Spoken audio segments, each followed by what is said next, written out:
আপনি কি কখনো ভেবে দেখেছেন আপনার সমবয়সী সবাই অনেক দূরে এগিয়ে গেছে? কারোর সাজানো সংসার, কারোর আকাশ ছোঁয়া কেরিয়ার, কারোর বা সামাজিক প্রতিষ্ঠা। আর আপনি যেন সেই একই স্টেশনে দাঁড়িয়ে আছেন, যেখান থেকে শেষ ট্রেনটা অনেক আগেই ছেড়ে গেছে। আপনি ছুটছেন কিন্তু পৌঁছাচ্ছেন না, আপনি চিৎকার করছেন কিন্তু কেউ শুনছে না। যদি এই দম বন্ধ করা অনুভূতিটা আপনার বুকের বাঁদিকে মাঝে মাঝে চিনচিন করে ব্যথা দেয়, তবে এই ভিডিওটি স্কিপ করবেন না। কারণ আজ আমরা কথা বলবো না কিভাবে সফল হতে হয় তা নিয়ে। আজ আমরা কথা বলবো কিভাবে এই পিছিয়ে পড়ার ভয় থেকে মুক্তি পেতে হয় তা নিয়ে। আজ আমরা আপনার মনের সেই অদৃশ্য শিকলটা ভাঙব, যা আপনাকে প্রতি মুহূর্তে বলছে তোমার সময় শেষ হয়ে যাচ্ছে। ভিডিওর গভীরে যাওয়ার আগে আসুন আজ একটা প্রতিজ্ঞা করি, কাউকে দেখানোর জন্য নয়, শুধু নিজের অশান্ত মনটাকে শান্ত করার জন্য। যদি আপনার মনে হয় আপনার জীবনের নিয়ন্ত্রণ এখন আর আপনার হাতে নেই, বরং কোনো এক অদৃশ্য শক্তির হাতে, তবে কমেন্ট বক্সে খুব শান্ত মনে লিখুন, আমি আমার সময়ের ওপর বিশ্বাস রাখছি। এই ছোট্ট একটা বাক্য আপনার অবচেতন মনকে মনে করিয়ে দেবে, দেরি বলে কিছু নেই, সব কিছুই এক মহাজাগতিক চিত্রানটের অংশ। চলুন জীবনের একটু গভীরে তাকাই। আমাদের সবচেয়ে বড় মানসিক যন্ত্রণা কি জানেন? তুলনা। ছোটবেলা থেকে আমাদের শেখানো হয়েছে জীবন একটা রেস, যে আগে পৌঁছবে সেই জিতবে। কিন্তু কেউ আমাদের শেখায়নি জীবন কোনো 100 মিটারের স্প্রিন্ট দৌড় নয়, জীবন হলো একটা বিশাল ক্যানভাসে আঁকা ছবি। আচ্ছা বলুন তো, রোজের সূর্যোদয় কি কখনো অভিযোগ করে কেন পূর্ণিমার চাঁদ তার চেয়ে বেশি সুন্দর? কিংবা গোলাপ কি কখনো জবা ফুলের সাথে ঝগড়া করে কার লাল রং বেশি গাঢ়? না, প্রকৃতিতে কোনো প্রতিযোগিতা নেই। প্রকৃতিতে আছে শুধু নিজস্বতা। সূর্য তার সময়ে ওঠে, চাঁদ তার সময়ে আলো দেয়, ফুল তার নিজস্ব ঋতুতে ফোটে।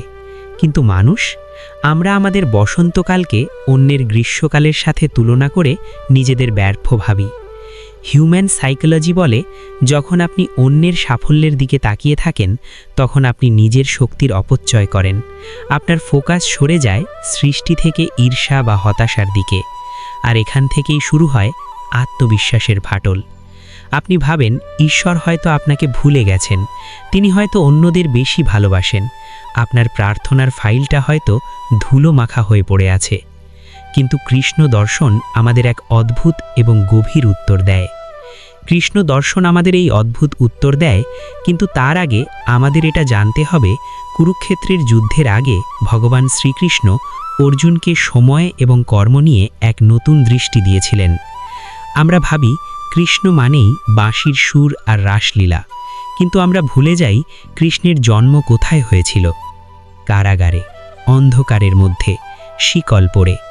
যে ঈশ্বর স্বয়ং ব্রহ্মাণ্ডের মালিক, তিনি চাইলে তো রাজপ্রাসাদে জন্ম নিতে পারতেন, কিন্তু তিনি বেছে নিলেন কারাগার। কেন? আপনাকে এটা শেখানোর জন্য যে জীবনের শুরুটা যদি অন্ধকারেও হয়, যদি জন্ম থেকেই হাতে শিকল থাকে, তবুও আপনার নিয়তি সেই অন্ধকার নয়। কৃষ্ণ আমাদের শিখিয়েছেন, পরিস্থিতি বা অবস্থান আপনার পরিচয় নয়, আপনার প্রতিক্রিয়া হলো আপনার পরিচয়। বসুদেব যখন সদ্যজাত কৃষ্ণকে নিয়ে যমুনার দিকে যাচ্ছিলেন, তখন বাইরে ছিল প্রবল ঝড়, বৃষ্টি আর অন্ধকার। যমুনার জল ফুঁসছিল। কৃষ্ণ কিন্তু ঝড় থামিয়ে দেননি, তিনি বসুদেবকে ঝড়ের মধ্যে দিয়েই হাঁটতে বাধ্য করেছিলেন। কেন জানেন? কারণ ঈশ্বর আপনাকে সমস্যা থেকে বাঁচান না, তিনি আপনাকে সমস্যার মধ্যে দিয়ে হাঁটতে শেখান, যাতে আপনি বুঝতে পারেন আপনার ভেতরের শক্তি বাইরের ঝড়ের চেয়েও অনেক বেশি। আপনি এখন যে পরিস্থিতির মধ্যে দিয়ে যাচ্ছেন, যাকে আপনি দুর্ভাগ্য বা দেরি বলছেন, হয়তো সেটাই আপনার যমুনা পার হওয়ার প্রস্তুতি। একটু ভাবুন তো, একজন তীরন্দাজ যখন তীর ছোড়ে, সে কি করে? সে তীরটাকে ধনুকে লাগিয়ে জোরে পেছনের দিকে টানে। তীরটা যত বেশি পেছনে টানা হয়, সেটা তত বেশি দূরে যায়। আপনার জীবনও যদি এখন মনে হয় পেছনে চলে যাচ্ছে, আটকে যাচ্ছে, তবে বুঝে নিন মহাকাল আপনাকে পেছনের দিকে টানছেন, সামনে বিশাল কোনো দূরত্বে নিক্ষেপের জন্য। এই যে আপনার আটকে থাকা, এই যে আপনার অপেক্ষা, এটা শাস্তি নয়, এটা হলো সেই টান। আপনাকে প্রস্তুত করা হচ্ছে এমন এক লক্ষ্যের জন্য যা আপনি এখন কল্পনাও করতে পারছেন না। কিন্তু সমস্যা হলো আমরা এই টান সহ্য করতে পারি না। আমরা অস্থির হয়ে যাই। আমরা বলি, কেন এখন হচ্ছে না, কেন আজই নয়? এখানেই আমাদের নতুন একটা দৃষ্টিভঙ্গির দরকার। ভাবুন, আপনি একটা ট্রেনে বসে আছেন। ট্রেনটা অন্ধকার টানেলের ভেতর দিয়ে যাচ্ছে। বাইরে ঘুটঘুটে অন্ধকার, আপনি কিছু দেখতে পাচ্ছেন না। এখন আপনি কি করবেন? আপনি কি ট্রেনের ড্রাইভারের ওপর বিশ্বাস হারিয়ে ট্রেন থেকে লাফ দেবেন, নাকি আপনি সিটে বসে অপেক্ষা করবেন? কারণ আপনি জানেন টানেল আছে মানেই তার একটা শেষও আছে, এবং টানেলের ওপারেই আলো আছে। জীবন যখন থমকে যায় তখন ট্রেন থেকে লাফ দেবেন না। বিশ্বাসের সিট বেল্টটা শক্ত করে বাঁধুন। ড্রাইভিং সিটে যিনি বসে আছেন সেই ঈশ্বর বা মহাজাগতিক শক্তি, তিনি রাস্তা ভুল করেন না। আপনি হয়তো ভাবছেন, কিন্তু আমি ক্লান্ত, অপেক্ষা করতে করতে আমি ভেতর থেকে মরে যাচ্ছি।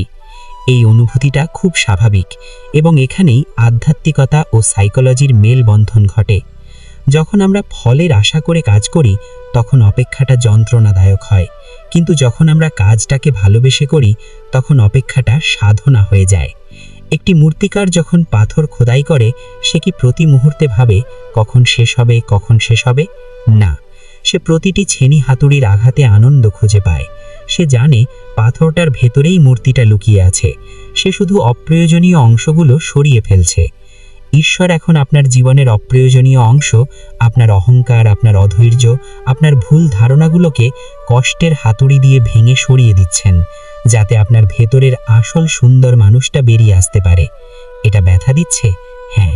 এটা কি দরকারি? অবশ্যই। কারণ কাঁচা মাটির পাত্রে জল রাখা যায় না, সেটাকে আগুনে পুড়তে হয়। আপনি এখন সেই আগুনে পুড়ছেন। এটা ধ্বংসের আগুন নয়, এটা সৃষ্টির আগুন। জীবনে কখনো কখনো এমন সময় আসে যখন সব দরজা বন্ধ হয়ে যায়। আপনি যেদিকে যান সেদিকেই দেওয়াল। কৃষ্ণ দর্শনে একে বলা হয় শুদ্ধিকরণ।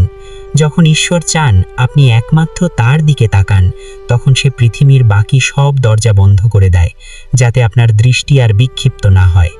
আপনার একাকিত্ব, আপনার এই বিচ্ছিন্নতা আপনাকে নিজের সাথে দেখা করার সুযোগ করে দিচ্ছে। আপনি কতদিন অন্যের গল্প শুনেছেন, এবার নিজের আত্মার শব্দ শুনুন। আচ্ছা, একটা নতুন উপমা দিই। আপনি কি কখনো বাঁশ গাছ দেখেছেন? ঝড়ের সময় বড় বড় বট গাছ বা ওক গাছ ভেঙে পড়ে, কারণ তারা শক্ত হয়ে দাঁড়িয়ে থাকে, বাতাসের সাথে লড়তে চায়। কিন্তু বাঁশ গাছ, সে বাতাসের সাথে নুয়ে পড়ে, সে ঝড়ের সাথে যুদ্ধ করে না, সে মানিয়ে নেয়। ঝড় শেষ হলে সে আবার মাথা তুলে দাঁড়ায়। আপনার জীবনে এখন ঝড় চলছে। শক্ত হয়ে দাঁড়িয়ে থাকবেন না, ভেঙে যাবেন। নম্র হন, মেনে নিন। বলুন, আমি এই পরিস্থিতিটা স্বীকার করছি। যখন আপনি পরিস্থিতির সাথে লড়াই করা বন্ধ করে দেন, যখন আপনি বলেন যা হচ্ছে ভালোর জন্যই হচ্ছে, তখনই আপনার মনের ভার অর্ধেক হয়ে যায়। একে বলে অ্যাকসেপ্টেন্স বা গ্রহণ করার ক্ষমতা। মনে রাখবেন, দেরিতে পাওয়া জিনিসগুলো সাধারণত বেশি দিন টেকে। তাড়াহুড়ো করে পাওয়া সাফল্য বালির বাঁধের মতো, সামান্য জোয়ারেই ধসে পড়ে। কিন্তু যে সাফল্য বছরের পর বছর তপস্যা, ব্যর্থতা আর অপমানের পর আসে, তা পাথরের পাহাড়ের মতো, কোনো ঝড় তাকে নড়াতে পারে না। আপনি এখন সেই পাহাড় তৈরি করছেন। আপনার মনের মধ্যে হয়তো একটা প্রশ্ন জাগছে, আমি বুঝবো কি করে যে আমার সময় আসবেই? প্রকৃতির দিকে তাকান। কখনো দেখেছেন শীতকাল সারা জীবন থেকে গেছে? কখনো কি দেখেছেন রাত হওয়ার পর আর সকাল হয়নি? মহাবিশ্বের নিয়মই হলো পরিবর্তন। আপনার বর্তমান অবস্থাও স্থায়ী নয়, এটাও বদলে যাবে। শুধু শর্ত একটাই, আপনাকে টিকে থাকতে হবে। হাল ছেড়ে দেওয়া মানুষ কখনো সূর্যোদয় দেখতে পায় না, তারা ঠিক ভোরের আগেই হার মেনে নেয়। শ্রীকৃষ্ণ অর্জুনকে বলেছিলেন, তোমার অধিকার শুধু কর্মে, ফলের ওপর নয়। এর মানে এই নয় যে ফল পাবে না। এর মানে হলো ফলের চিন্তা করে বর্তমান মুহূর্তের কর্মটাকে নষ্ট করো না। আপনি যখন ভাবেন ভবিষ্যতে কি হবে, তখন আপনি বর্তমানে অকেজো হয়ে যান। আর যখন আপনি বর্তমানে মন দিয়ে কাজ করেন, ভবিষ্যৎ নিজে থেকেই সুন্দর হয়ে ওঠে। তাই আজ এই মুহূর্তে নিজেকে তুলনা করার বিষ থেকে মুক্ত করুন। আপনার বন্ধুর সাফল্য তার যাত্রাপথ, আপনার সংগ্রাম আপনার যাত্রাপথ। দুটি আলাদা রাস্তা, দুটি আলাদা গন্তব্য। আপনি হয়তো জানেন না, যাকে দেখে আজ আপনি দীর্ঘশ্বাস ফেলছেন, সে হয়তো ভেতর ভেতরে এমন কোনো যুদ্ধের মোকাবিলা করছে যা আপনি এক মুহূর্তও সহ্য করতে পারতেন না। দূর থেকে সব পাহাড়কেই মসৃণ মনে হয়, কাছে গেলে বোঝা যায় কতটা এবড়ো খেবড়ো তার পথ। তাই নিজের পথটাকে ভালোবাসুন, নিজের জীবনের ভাঙা টুকরোগুলোকে ঘৃণা করবেন না, ওগুলোই আপনার অভিজ্ঞতার পদক। ভিডিওর শেষে আপনাকে একটা শান্তির বার্তা দিতে চাই। চোখ বন্ধ করে ভাবুন তো, আপনি এক বিশাল সমুদ্রের তীরে দাঁড়িয়ে আছেন। সামনে অনন্ত জলরাশি, ঢেউ আসছে আবার ফিরে যাচ্ছে। এই বিশালতার সামনে আপনার সমস্যাগুলো কত ক্ষুদ্র, তাই না?